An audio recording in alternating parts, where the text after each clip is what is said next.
The league thought a few fines would keep her quiet. Instead, they created a megaphone. Sophie Cunningham didn't just clap back, she tore the volume knob off. One TikTok turned into a wave. One podcast became a weekly reckoning. And every time the W slapped her with another penalty, she doubled down. What started as one player defending a teammate is now a full-on challenge to the league's image, its officiating, and its leadership. This isn't about a headline or a hot take. This is about what happens when a player refuses to play nice. And if the WNBA keeps answering with fines instead of fixes, this story won't fade, it'll explode. But that wasn't the whole story. At first, Sophie looked like exactly what Fever fans begged for. A no-nonsense enforcer who'd stand between Caitlin Clark and the endless elbows.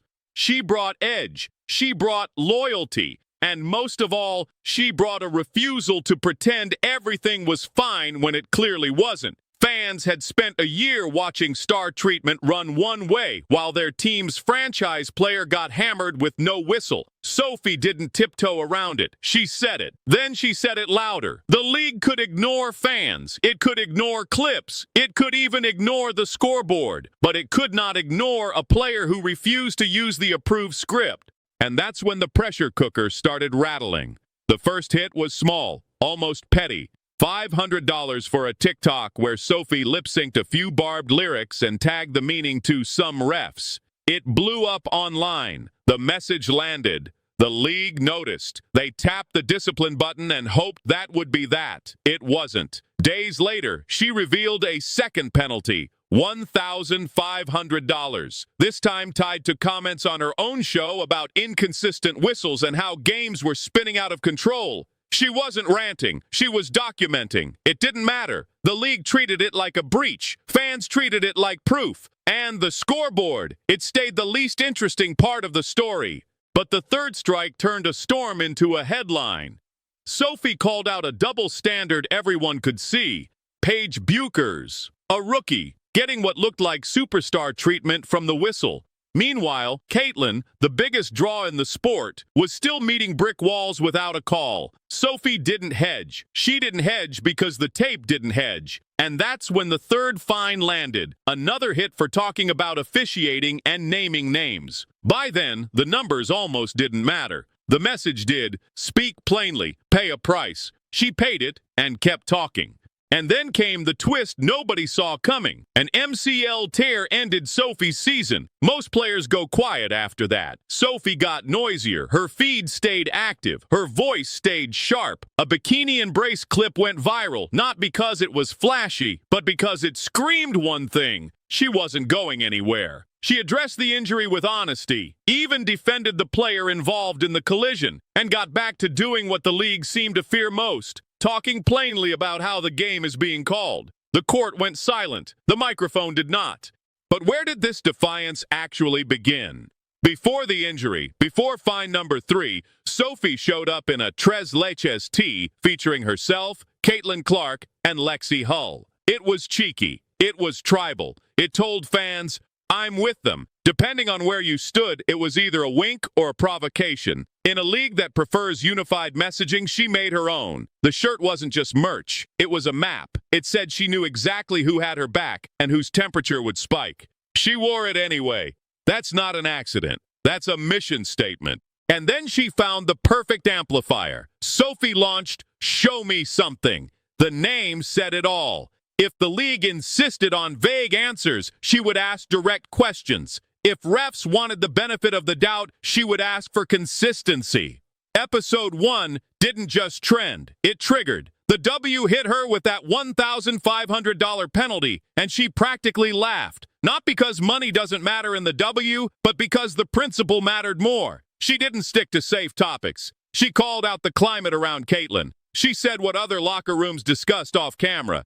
Fans heard it and said, finally. The league heard it and said, too far. Sophie heard the league and said, try me. But the podcast brought something else with it. Receipts. Sophie connected dots most people pretended weren't there. She described how Caitlin's treatment felt different, how the leash on some players was long, while hers was a collar with a hand yanking it tight. Then she contrasted that with Paige's quick elevation to protected status on the floor. That wasn't a character attack. It was a question about standards. If stars get respect, why does it apply one night and evaporate the next? If you want physical basketball, say that. If you want finesse, say that. But don't flip the rules by jersey. The league answered with another fine. Fans answered with another wave of support. And Sophie, she stared down the camera and said the quiet part louder. And as the spotlight grew, so did the backlash. With the fines stacking up and the podcast catching fire, the media pounced. A clout chaser label floated around, loudest from corners of sports talk that need a villain to feed the feed. But that label doesn't stick when the timeline says otherwise. Sophie's arc didn't start when cameras found her. It started when she stepped between cheap shots and a teammate and said, "Enough. You don't win the Fever fan base by accident. You don't convert Caitlyn's audience by faking loyalty. You do it by taking hits and standing there anyway." She did. Then she did it again.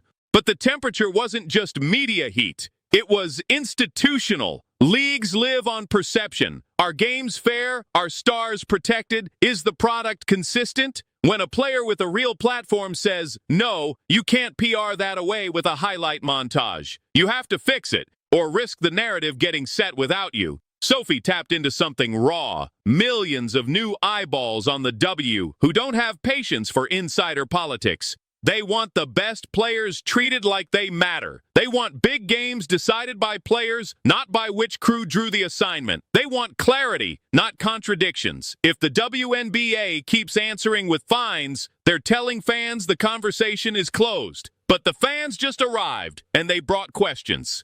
And the longer those questions go unanswered, the more one player's pushback looks like leadership. This isn't just about Sophie, or Caitlyn, or Paige. It's about whether the league can hold two ideas at once, protect the integrity of officiating, and also admit it needs work. Every sport has this debate. The W is having it under a hot new spotlight. If the instinct is to punish criticism until it disappears, you might win the press release, but you lose the room. If the instinct is to use that criticism to reevaluate guidelines, training, and accountability, you lose a headline and gain a future. Right now, the W looks like it chose the headline. Players remember that. Fans never forget it.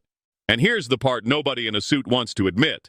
Fines created the new Sophie brand. They minted it. Fans didn't rally because Sophie is perfect. They rallied because she's honest. She admits when tempers flare. She admits where the line blurs. She still asks for a fair whistle. That resonates because it's the same thing fans scream at their screens. It's the same thing coaches want but won't say on record. It's the same thing the league could embrace if it believed in the product as much as it says it does. Imagine the opposite approach. Publish crew-to-crew accountability metrics. Communicate points of emphasis clearly. Own missed calls the way World Soccer now does with public VAR breakdowns. If the W got out front, Sophie's podcast turns from threat into ally. She becomes proof that players in the league want the same thing, clarity. Until then, every fine proves her point. When the MCL tear hit, the old playbook said, "Lay low." Sophie refused. She kept showing up. She defended the player involved in the collision. She kept recording. The body was sidelined. The brand wasn't. And if you're the league, that's the nightmare scenario. You can suspend minutes. You can't suspend momentum. That clip in a brace became a metaphor. You can try to restrict movement, but she'll still dance around you. Not because she wants drama for its own sake, but because the silence she left behind would be louder. And as for next season, the mic will be waiting. Fix officiating transparency. That's the lever. It won't erase controversy. It will change its shape. Publish post-game officiating reports that actually explain big calls and no calls. Outline discipline when crews fall below standard. Add a coach's challenge in key situations. Give fans a window into the process so conspiracies die in daylight. If the WNBA gets serious, Sophie becomes the messenger who helped force the upgrade. If the league shrugs, the fines keep coming, the quotes get spicier, and the fan base keeps score in a different way. Who tells the truth versus who polices volume? Only one of those sides grows the game. Pick the right side, and this saga turns into a success story. This could end. The WNBA isn't about a player toppling a league.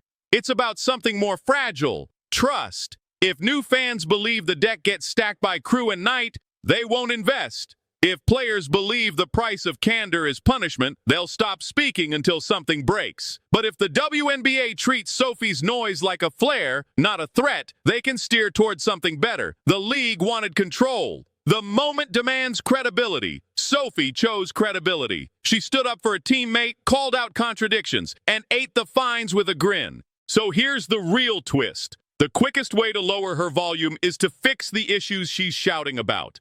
Make the game feel fair, and her podcast becomes celebration instead of indictment. Ignore it, and the audience will assume the worst. That's the choice. That's the story. Drop a trophy if you're still here. Drop a whistle if you want the league to address this out loud with specifics. Because one way or another, the conversation won't end when the credits roll. It's only getting louder, and the next time the whistle stays buried, the mic won't.